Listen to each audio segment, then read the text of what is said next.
In Chapter 2, there are 10 insane items scattered across the map that most players simply ignore, and I totally get it, okay? Because I used to be one of them. I was in such a rush at the start that I'd skip events on the map just because they took me in the opposite direction of where I was heading. But what I didn't realize was that acting like that made me start the campaign the hardest way possible. The truth is, Chapter 2 hides devastating weapons, an easy way to get rich before even doing any missions, and even secret amulets that give you crazy advantages. And the best part, you don't need to hunt any legendary animals to get these amulets. Today I'm gonna show you the exact locations of these 10 essential items.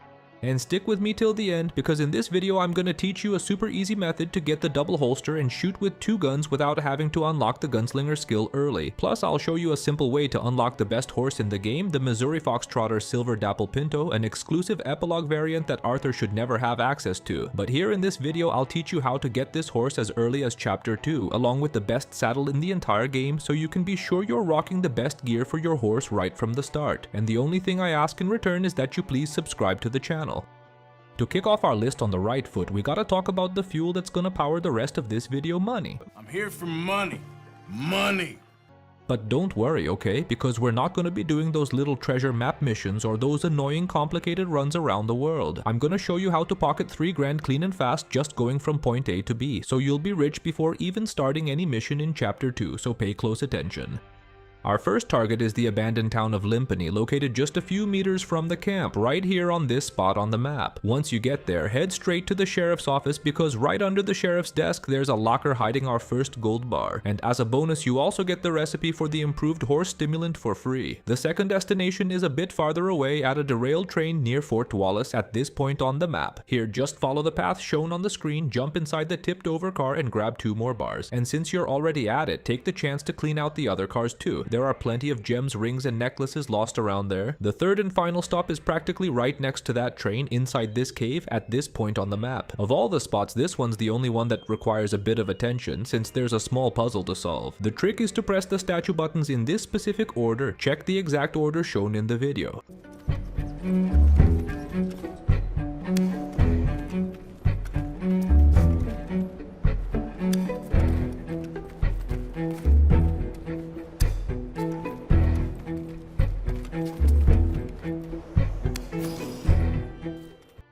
Once that's done, the main prize is unlocked with none other than 3 gold bars. Adding those from Limpany and the train, we end up with 6 full bars. With all that weight in your pocket, you need a fence to turn it into cash. And since the Emerald Ranch is still locked by missions, our go-to at the start of the game is the one in Rhodes, which is available right at the beginning of Chapter 2. Selling the gold and the looted jewels, your inventory will jump to over $3,000. That's more than enough cash to secure all the important upgrades and keep your experience smooth in the early journey.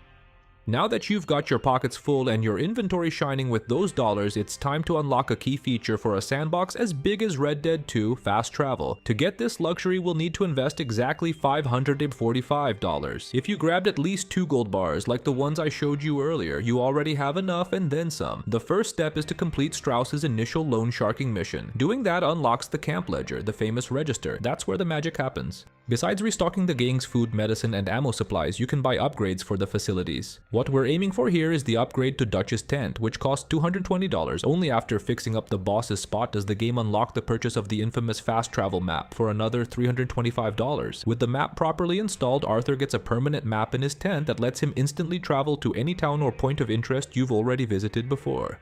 But here's the trick. The best part is that this feature extends to your campfire out in the middle of nowhere. Just set up a campfire in free roam and you'll be able to cross the map in the blink of an eye. Fast travel might feel a bit unnecessary at first, especially if it's your first time playing and you want to soak in the scenery slowly. But trust me, the map is massive, and having this option up your sleeve for when you're tired or in a hurry is a real game changer. And since you're loaded, go ahead and buy all the camp upgrades right away, because this will make your life way easier down the road and boost your standing with the gang.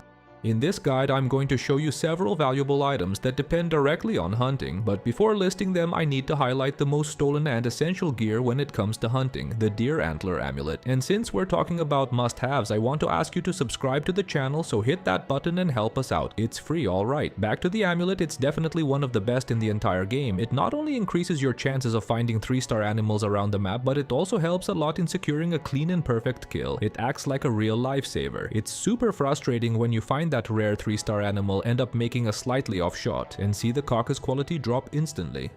But with the amulet equipped, the game rules change. It gives you a huge chance for the pelt to come back in perfect quality right when you're skinning the animal. Because of this amazing mechanic, this item is a must-have for the start of Chapter 2. And the way to get this amulet is super simple. The only requirement is to complete the mission Exit Pursued by a Bruised Ego with Hosea, which is one of the first missions in the game. Once that's done, you just need to visit this spot on the map near Strawberry. There you'll enter the legendary deer's territory. Just take down the animal and loot its antler, which is the main ingredient for the recipe. With the antler in hand, head to the nearest fence. And there in the crafting menu, you'll be able to make the amulet and guarantee your life gets way easier on your future hunts across the map. Now that we've secured the talisman, it's time to talk about the real reason you hunt in the game, the Legend of the East satchel. This is without a doubt the best satchel in all of RD2. It insanely boosts Arthur's carrying capacity, letting us store up to 99 units of almost any type of item. In practice, it turns your inventory into a true black hole with unlimited space. This frees you forever from that annoying message in the corner of the screen saying you can't skin all parts of the animal because your satchel is full. The guy responsible for sewing this masterpiece for us is Pearson back at camp. The price for the job, however, is pretty steep, requiring you to donate no less than 21 perfect pelts from a variety of animal species. And the catch is, to unlock the Legend of the East satchel, you have to craft all the other 6 satchels first, plus buy a bunch of upgrades for the gang's facilities. This is one of those journeys that's gonna cost you time and above all patience. My golden tip is to grab some headphones or a headset, plug them straight into the game, crank up the volume, and totally forget about your phone. Focus on tuning into the sounds of nature, the wind blowing, the trees, the rivers, and the animals around you. This creates an insanely immersive and relaxing hunting atmosphere. Take this whole map trip as a chance to give your mind a break. Believe it or not, this is still one of my favorite pastimes in the game, and with the deer antler amulet equipped, your life gets way easier on this mission. 3-star animals will show up much more often, and you'll get that miraculous second chance if your shot goes a little sideways. Speaking of missed shots, do yourself a favor and swing by the gunsmith in Valentine to pick up the varmint rifle. It uses .22 caliber ammo, which is perfect for taking out small game like rabbits and squirrels without ruining the whole carcass with a heavy rifle. Since you're already in the hunter groove and scored the best satchel in the game, let's keep that momentum going and go for the best saddle of all, the Panther Trail. But don't worry, you won't have to sell your soul to the devil by hunting a huge list of animals like you did for the Legend of the East satchel. For the best saddle in the game, Rockstar cut us some slack and only requires one ingredient for crafting, a perfect panther carcass. But hey, don't be fooled by the quantity. The panther is one of the most lethal, powerful, and fastest animals in all of Red Dead 2, so get ready for the riskiest hunt you'll face so far. It usually shows up around this spot on the map pretty close to the town of Rhodes. As soon as you get near the area, do yourself a favor and open the menu to save your game. This will create a save point to reload your save when the panther kills you. And yeah, I'm treating that like a sure thing, especially if you're a first-time player. She's way too fast and you'll need sharp reflexes, so keep your eyes glued to the minimap because it'll give away her presence with that red enemy dot popping up even before you spot the beast. Once the signal appears, immediately activate Deadeye and land a precise shot to the skull. That guarantees a perfect takedown without ruining the pelt. The deer antler talisman helps a lot here too, boosting your chances of getting a 3-star pelt. With the panther down, skin it and visit the nearest trapper, which in this case is in the city of Saint-Denis-le-Moine. Just sell him the hide and jump into the saddle crafting menu to find the panther trail. It might not be the prettiest saddle out there, but it's hands down the best in terms of stats. It boosts your horse's stamina regeneration and drastically slows down how fast your health and stamina cores drain. And while we're on the topic of horses, here's a quick tip to make your animal way faster and more agile. You know when you're traveling and someone challenges you to a race? That happens pretty often, and I used to always decline the invites because the race usually took me in the opposite direction I was heading. But please don't make that mistake because winning those races unlocks secret rewards. On your first win, your bond with your horse starts leveling up 10% faster. On the second win, you get a permanent speed boost bar for your horses. With that, your horse turns into a real rocket, especially if it's equipped with the Panther Trail saddle. So don't let those encounters slip by. Now that we've got some cash camp upgrades and the best gear, it's time to talk about them, the infamous weapons. I'm gonna give you the guide to get a perfect trinity, the trio I always grab when I'm in Chapter 2. Making sure you start off with a respectable revolver, a devastating shotgun, and a powerful rifle. The first weapon is the Schofield revolver, one of the best in the game and usually only unlocked near the end of Chapter 2. But you can easily get it by discovering the illegal operation in the back of Valentine's doctor's office. Once there, take out the doctor and force the poor guy to open the back door. Once inside, take everyone down and grab the revolver just lying around on the table. One valuable tip here is to avoid killing any lawmen during your escape, because that'll help keep the bounty on your head low at the end of this mess. And with a good revolver holstered, it's time to grab the pump-action shotgun. It's by far my favorite gun in the whole game. Seriously, this weapon is super OP. Usually you can only buy it near the end of the chapter, but there's a way to speed that up. Just visit the Shea Porter family ranch over in the Ambarino region at this spot on the map. Once you're at the ranch, clear it out, kill everyone, go into the family's main house and look for the attic access. There we'll find a case with the shotgun inside. After that, just give it a basic cleaning with gun oil to keep it in perfect shape for everyday use. And to close this trio with a bang, we're going after a super powerful and overpowered rifle, one that's basically a one-hit kill on any enemy, the famous bolt-action rifle. Normally you can only buy it starting from chapter 3, but I'm going to show you a simple way to get it pretty early in the story. Specifically during the missions The First Shall Be Last, it's that classic mission where we rescue Sean from the bounty hunters, so pay close attention to the step-by-step now. You start the mission as usual and follow the script, trailing the ferry and stealthily taking out the first 2 enemies with Javier. The enemy we're looking for is exactly this one here, the one showing on the screen. He's right at the canyon entrance and he's the one carrying the infamous rifle. For this method to work, just move forward very carefully until you can spot him from a distance. Once you have the target in your sights, activate Deadeye and take out the pair before they even notice you're there. Doing this quickly ensures the rifle drops on the ground, glowing and fully available for Arthur to grab. And here's a super important heads up so you don't waste time. This method only works the first time you play the mission in the main campaign, so don't bother replaying the mission from the menu hoping to get the weapon again because it won't respawn there, alright? Still on the topic of weapons, the item the community searches for the most right at the start of Chapter 2 is the secondary holster, which lets Arthur wield 2 revolvers at once, just like the classic Old West style. The problem is, through normal means, this item only unlocks in the mission Blessed Are the Meek, which is exactly the moment when we're forced to get Micah out of jail over in Strawberry. That stirs up a big mix of feelings. We're happy to finally get the holster, but end up annoyed having to free Micah so early in the story. But the secret almost no one knows is that you can unlock this gear even before doing any Chapter 2 missions, and the method is ridiculously simple.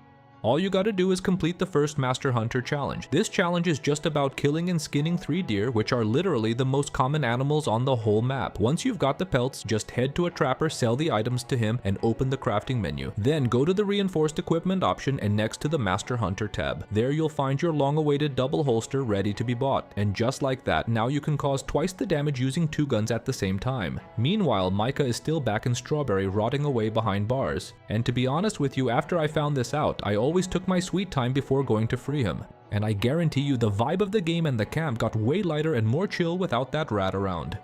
The bow and arrow is one of the best weapons in the entire game. It's a silent and highly lethal option, perfect for stealth missions or for taking down an animal in the middle of the wilderness without alerting half the world. The big problem is that the vast majority of people don't use the full potential of this gear. A lot of folks don't know this, but the bow offers way more than it seems at first glance. Besides the regular ammo that's unlocked from the start, there are 5 other types of arrows that are ideal for all kinds of situations. The reason people ignore these extra arrows is that they can't just be bought at any gunsmith shop. Arthur only gains access to this arsenal if he finds the recipe and crafts each one in the camp crafting menu. And since there are 5 exclusive types, I'm going to show you the exact way to get the recipe for each of them and explain their practical advantages.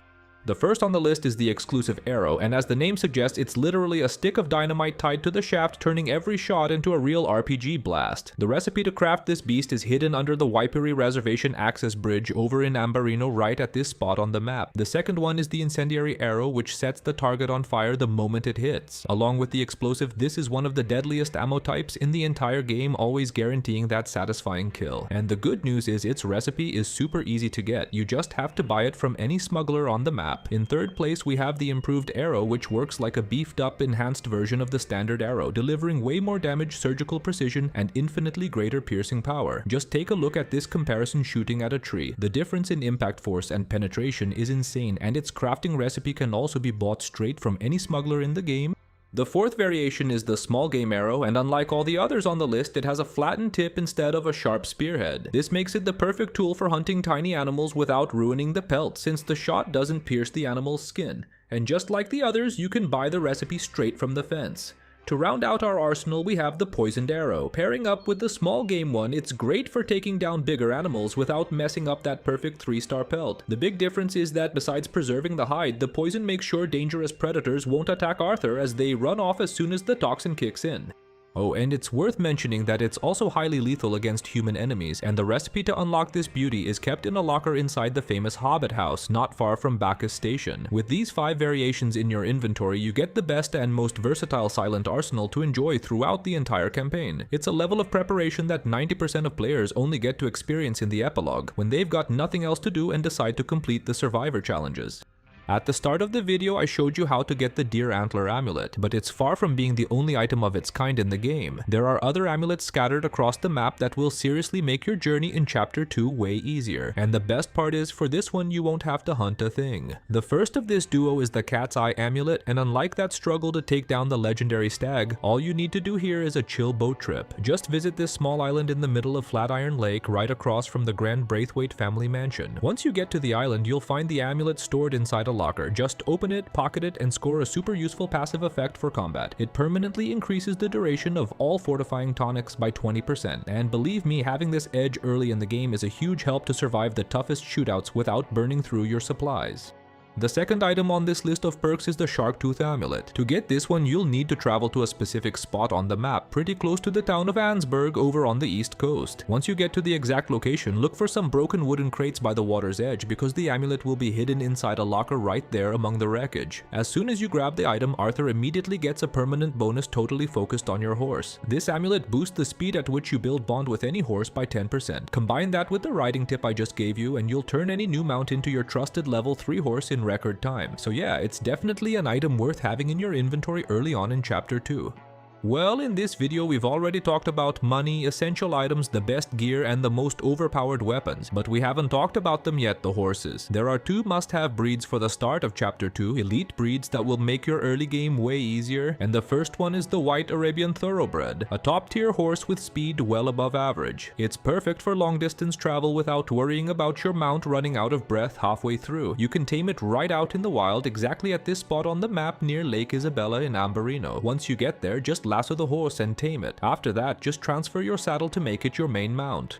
But besides that one, there's a way better breed you can get early in the game. The catch is, the process is way more complex and tricky because it relies on a glitch in the wildlife photographer Albert Mason's missions. More specifically, his second mission, which takes place near Emerald Ranch. In this mission, you have to help him photograph the Silver Dapper Pinto variant of the Missouri Foxtrotter. This is a top-tier variant that never spawns naturally, and under the game's normal rules can only be bought by John at the stables during the epilogue. In other words, Rockstar banned Arthur from having this variant, probably because it's the most overpowered version of the White Arabian horse. So pay close attention to the step-by-step now and set your expectations, alright? Because you'll almost definitely have to try this glitch at least 3 times before it clicks, so let's get to it.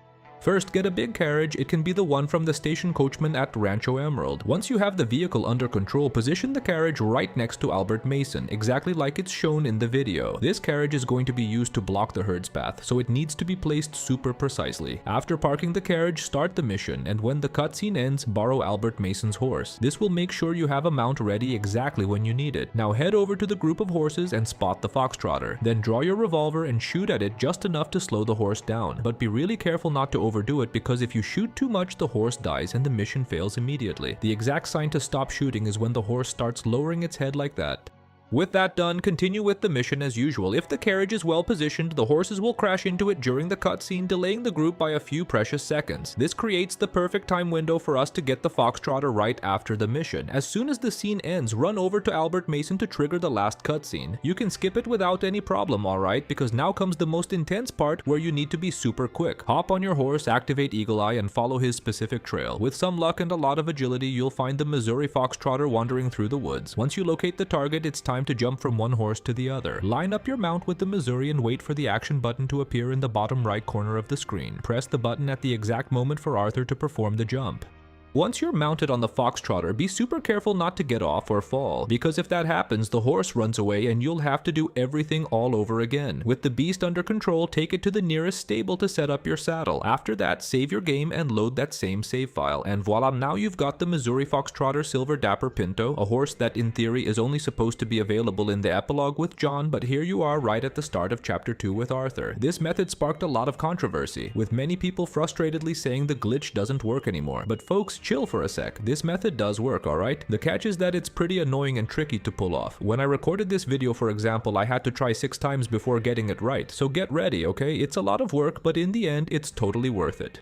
And besides the White Arabian and the Foxtrotter, there are other really badass horse breeds you can get early in the story. Like for example the Turkoman, which is a perfect balanced mix of a war and racing horse. The rare Black Arabian, which would cost over $1,000 at the stable. And even the iconic Buell, the veteran's Dutch Warmblood, which you can get with Arthur using a pretty simple glitch. So if you're interested, check out the video here on the channel where I talk about the 4 best horses in Red Dead 2. In that video we'll show you where to find them, how to tame them, and why each one stands out from the rest. And the best part is you can do it easily and quickly without spending a single cent. Don't miss this essential guide for every true cowboy. A full video packed with tips, secret methods, and stuff a lot of people have never seen. So if that caught your attention, just click right here next to the yellow arrow. And before you go, a big thanks to everyone who watches, leaves a like, and subscribes to the channel. You're the ones who make all this happen. Big hugs and see you later. Bye.